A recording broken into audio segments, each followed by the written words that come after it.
नमस्कार, हिंदी क्लासेस में आपका स्वागत है। आज हम पढ़ेंगे रामधारी सिंह दिनकर की कविता परंपरा।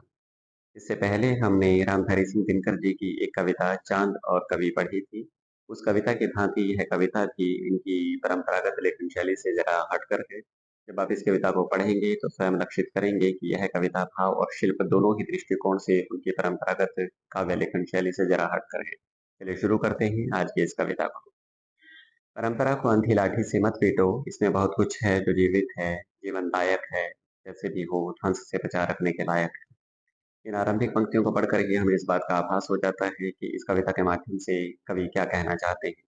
दिनकर जी कहते हैं कि एक परंपरा सी चल पड़ी है, एक ट्रेंड चल पड़ा है, अंधानुकरण करते हुए लोग सभी परंपराओं का खंडन कर रहे हैं, सभी परंपराओं से हटकर चलने की कोशिश करते हैं, उन परंपराओं को नष्ट करने पर आतुर हैं।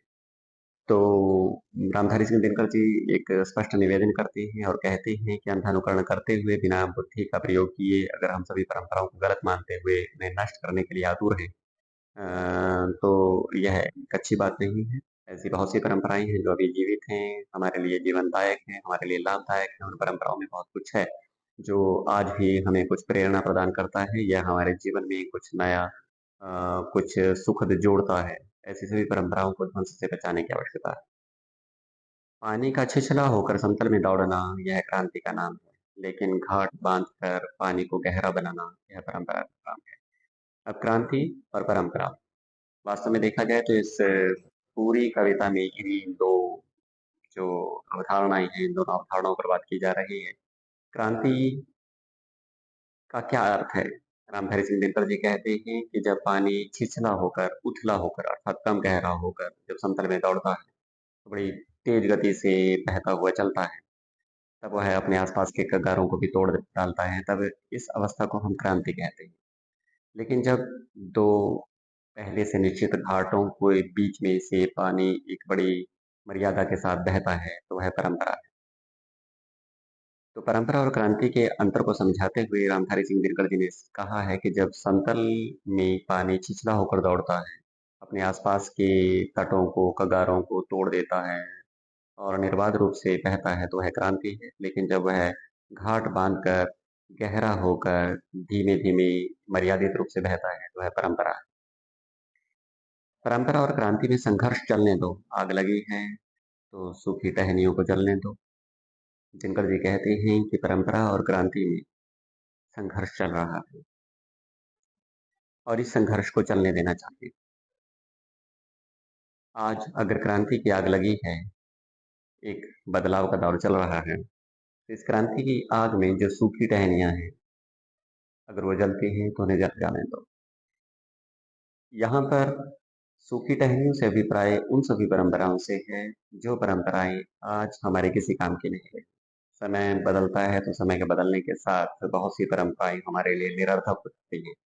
तो वही निरर्थक परंपराएं यहाँ पर सूखी टहनियों के रूप में अ, कवि के द्वारा दर्शाई गई है। और लेखक कहता है कि जो सूखी टहनियों सदृश अब निरर्थक परंपराएं हैं, अगर इस क्रांति की भेंट चढ़ जाती है तो उन्हें चढ़ जाने दीजिए, अर्थात उन परंपराओं को नष्ट हो जाने दीजिए। मगर जो टहनियाँ आज भी कच्ची और हरी हैं, उन पर तो तरस खाओ, मेरी एक बात तुम मान जाओ। अब दूसरी तरफ जो टहनियाँ आज भी कच्ची हैं, हरी हैं, अर्थात हमारे लिए लाभदायक हैं, जो आज भी हमारे जीवन में कुछ योग देती हैं, उन पर तरस खाना आवश्यक है।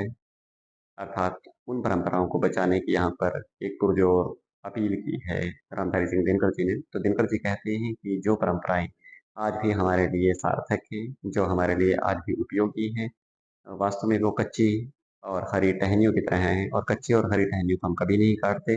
तो अतः उन्हीं कच्ची और हरी टहनियों की भांति उन परंपराओं को भी बचाने की आवश्यकता है, जो परंपराएं आज भी हमारे लिए उपयोगी हैं। केवल क्रांति की भेंट चढ़कर या अंधानुकरण करते हुए अगर हम सभी परंपराओं को जो पुराने समय से चली आ रही हैं, उन्हें हम नष्ट करने के लिए एक बीड़ा उठा लेते हैं, तो वास्तव में यह एक सही कार्य नहीं। परंपरा जब लुप्त होती है, लोगों की आस्था के आधार टूट जाते हैं। उखड़े हुए पेड़ों के समान वे अपनी जड़ों से छूट जाते हैं। दिनकर जी कहते हैं कि जब एक परंपरा लुप्त होती है, तो वे लोग जिनका उन परंपराओं के साथ एक लंबा जीवन काल जुड़ा हुआ होता है, वास्तव में उस जीवन काल के साथ-साथ उनकी आस्था उन परंपराओं के साथ जुड़ी हुई होती है और जब परंपरा कोई लुप्त हो जाती है, तो उनकी आस्था के आधार टूट जाते हैं। ठीक उसी प्रकार से जिस प्रकार से पेड़ अगर उखड़ कर गिर जाए और अपनी जड़ों से बिछड़ जाए, तो उसका सूखना अवश्यंभावी हो जाता है। तो लेखक कहता है कि जिस प्रकार से पेड़ उखड़ कर अपनी जड़ों से छूट जाते हैं और उसके पश्चात उनके उगने की कोई संभावना नहीं रहती, वो पूरी तरह से नष्ट हो जाते हैं। ठीक उसी प्रकार से जब कोई परंपरा लुप्त हो जाती है, तो लोगों की आस्था के आधार टूट जाते हैं। अर्थात वो अपनी आस्था से रहित हो जाते हैं और उसके पश्चात तो उनके जीवन का नष्ट होना या उनके जीवन का धीरे-धीरे सूख जाना, जैसे उखड़ा हुआ पेड़ जड़ से जब अलग हो जाता है, तो धीरे-धीरे सूख जाता है। ठीक उसी प्रकार से उनके सूखने की, उनके मरने की जो संभावनाएँ हैं, वो बहुत अधिक बढ़ जाती हैं। परंपरा जब लुप्त होती है, सभ्यता अकेलेपन के दर्द से मरती है। दिनकर जी कहते हैं कि जब कोई परंपरा लुप्त होती है, तो जो नई सभ्यता पनपती है, उन परंपराओं से रहित होकर वह अकेलेपन के दर्द से मरती है। क्योंकि परंपराओं को तोड़ने वाला व्यक्ति प्रारंभ में अकेला होता है, उन परंपराओं से विलग होता है पूरी तरह से और अधिकांश लोग उन्हीं परंपराओं के साथ चल रहे होते हैं। तो ऐसी स्थिति में वह अकेलेपन के दर्द से मरता है। और लेकिन अगर बहुत अधिक लोग उस परंपरा को तोड़ देते हैं, छोड़ देते हैं, तो ऐसी अवस्था में जो नई सभ्यता जो पनपती है, वह भी एक अकेलेपन का दर्द लिए हुए रहती है, क्योंकि वो जो परंपराएं होती हैं बहुत से लोगों को एक सूत्र में पिरो कर रखती है, उन्हें एक साथ जोड़ कर रखती है। कलमें लगाना चाहते हो तो जरूर लगाओ, मगर ऐसे कि फलों में अपनी मिट्टी का स्वाद रहे। कलमें लगाना चाहते हो तो जरूर लगाओ, मगर ऐसे कि फलों में अपनी मिट्टी का स्वाद रहे। दिनकर जी यहाँ पर कहते हैं कि कई बार हम सांझी संस्कृति की बात करते हैं, दूसरे देशों की या दूसरी संस्कृतियों की बहुत सी बातों को अपनी संस्कृति में समाहित करने की बात करते हैं, जो एक अच्छा कदम कहा जा सकता है। अब यहाँ पर एक रूपक के माध्यम से कवि कहता है कि जब हम कलमें लगाते हैं और कलम इस प्रकार से लगाते हैं कि एक फल अगर हम उगाना चाहते हैं, उसके किसी गुण के साथ किसी दूसरे फल के गुण को भी चाहते हैं, जब दोनों की कलमें हम जोड़कर लगाते हैं, तो इस प्रकार से लगाते हैं कि जो फल हमारे पास पहले से मौजूद है, उसके गुण भी उसमें विद्यमान रहते हैं और एक अन्य विशेषता उसमें ऐड हो जाती है, जुड़ जाती है उस फल की, जिस दूसरे फल की कलम को हमने उसके साथ ऐड किया। तो ठीक इसी प्रकार से जब हम अपनी परंपराओं में, अपनी संस्कृति में किसी दूसरी परंपरा को जोड़ना चाहते हैं, तो इस प्रकार से कि हमारी परंपराएं भी जीवित रहें और दूसरी परंपराओं का योग भी उसमें आ जाए। इसीलिए लेखक कहते हैं कि अगर हम कलम लगाना चाहते हैं, तो इस प्रकार से हमें लगाना चाहिए कि जो नया फल कलम के पश्चात बनकर तैयार हुआ है, अब उगने लगा है, उसमें हमारी मिट्टी की खुशबू रहे, हमारी मिट्टी का स्वाद बना रहे। अर्थात आज हम जिन नई परंपराओं को अपने जीवन में ला रहे हैं, ये इस प्रकार से रहे कि हमारी जो पुरानी परंपराएं हैं, वो परंपराएं भी जीवित रहें और उन्हीं परंपराओं में कोई नई परंपरा भी हमारे साथ मिल जाए, उस परंपरा का एक अभिन्न हिस्सा बन जाए, लेकिन इस प्रकार से कि हमारी जो मूल परंपराएं हैं, उनका स्वाद उनमें बरकरार रहे। और यह बात याद रहे कि परंपरा चीनी नहीं, मधु है। इसके साथ साथ हमें इस बात को भी याद रखना चाहिए कि परंपरा किसी कारखाने में तैयार की जाने वाली चीनी नहीं है, जो झट से बन जाए। वह मधु है, शहद है, जो प्राकृतिक रूप से बनती है, बड़े धीमे-धीमे, स्वाभाविक रूप से। वह ना तो हिंदू है, ना मुस्लिम है, वह द्रविड़ है, ना आर्य। दिनकर जी कहते हैं कि परंपराओं को हम अक्सर अपने-अपने संप्रदाय के साथ जोड़कर देखते हैं। वास्तव में परंपरा ना तो हिंदू है, ना मुस्लिम है, ना द्रविड़ है, ना आर्य है। अर्थात परंपरा वास्तव में धर्म से परे है, जो किसी क्षेत्र विशेष में रहने वाले लोगों के सामूहिक योग से बनती है। उनके इससे पूर्व का जो इतिहास रहा है, उस इतिहास में एक साथ रहने वाले लोगों के योग से धीरे-धीरे परंपराओं का विकास होता है। मैं परंपरा का हर प्रहरी पुरी का शंकराचार्य है। हमें इस बात का भी स्मरण रखना चाहिए कि पुरी का जो शंकराचार्य, जिसे हम प्रायः धर्मगुरु मानते हैं और उनके द्वारा दिए गए विभिन्न आदेशों को हम सर्वोपरि मानते हैं। तो दिनकर जी कहते हैं कि पुरी का शंकराचार्य भी इस परंपरा का प्रहरी नहीं है। ना तो वो इसकी रक्षा कर सकता है और ना ही इसको बना सकता है। अर्थात परंपराएँ स्वाभाविक रूप से स्वतः निर्मित होती हैं और उनका जो संरक्षण है, वो भी सामूहिक रूप से जो जन सामान्य है वह करता है। तो यह थी एक छोटी-सी कविता। अब इस कविता के हम मूल भाव की बात करते हैं। हालाँकि बड़ा एक पेचीदा-सा सवाल यह कविता खड़ी करती है, जहाँ तक मुझे अपने स्तर पर लगता है। आपको क्या लगता है? आप कमेंट के माध्यम से ज़रूर बताएँ, अगर आप मेरी बात से सहमत नहीं हैं।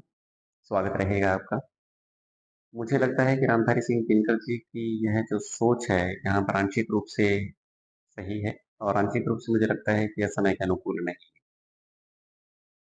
बहुत सी ऐसी परंपराएँ हैं जो अब पूरी तरह से हमारे लिए निरर्थक हैं, उन सभी परंपराओं का नष्ट हो जाना आवश्यक है। और आंशिक रूप से मैं इसलिए गलत मानता हूँ क्योंकि कुछ ऐसी परंपराएँ भी हैं जो समूल उखड़ जानी चाहिए।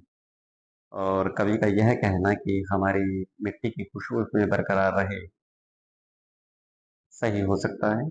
लेकिन ये कहना कि उस परंपरा का कुछ अंश उसमें रहे, इस पर थोड़ा-सा मुझे आपत्ति है।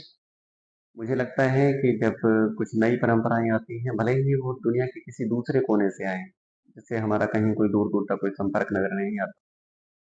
अगर वह स्वागत योग्य हैं, पूरे समाज के भले के लिए हैं, ख़ास तौर से ऐसे व्यक्ति के लिए जो बहुत अधिक वंचित माना जाता है, एक ऐसा व्यक्ति जिसे बहुत अधिक उपेक्षित माना जाता है, अगर उस व्यक्ति को भी वह उसमें शामिल करती है और छोटे से लेकर बड़े तक, नीचे से लेकर ऊपर तक प्रत्येक व्यक्ति उस परंपरा से लाभान्वित होता है।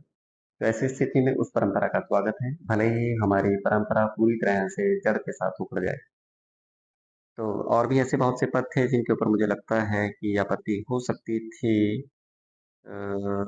जैसे एक ये बात है, परंपरा जब लुप्त होती है, सभ्यता अकेलेपन के दर्द से मरती है। मुझे लगता है कि इन पंक्तियों पर भी मुझे थोड़ा बहुत आपत्ति है। मुझे लगता है कि जब परंपराएँ लुप्त होती हैं, तो ऐसी बहुत सी परंपराएँ थी हमारे इतिहास में जो पूरी तरह से गलत थी। जैसे सती प्रथा का लुप्त हो जाना।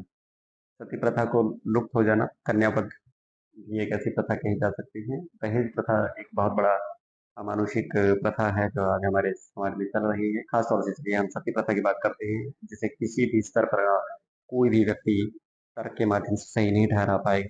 हालाँकि कुछ ऐसे मूढ़ लोग हैं जो आज भी तर्क के माध्यम से ये कहते हैं कि सती प्रथा अपने समय में सही थी, क्योंकि मुस्लिम जो आक्रांता थे वो ये करते थे कि जब युद्ध होता था, युद्ध के पश्चात उन नारियों को उठा ले जाते थे, ऐसा कुछ कहा जाता था। तो सती प्रथा को और भी कुछ 1-2 तरह के माध्यम से सही कहने की कोशिश की जाती है, लेकिन मुझे लगता है कि वो तब भी सही नहीं थी। वो उनका जो तर्क है, बिल्कुल सही नहीं है।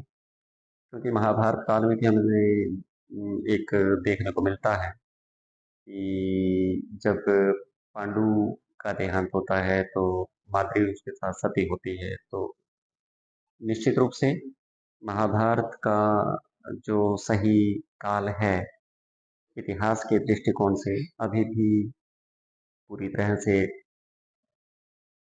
फाइनल नहीं कहा जा सकता। लेकिन इतना तय है कि वो महाजनपद काल से पहले का रहा होगा या महाजनपद के आसपास का रहा होगा।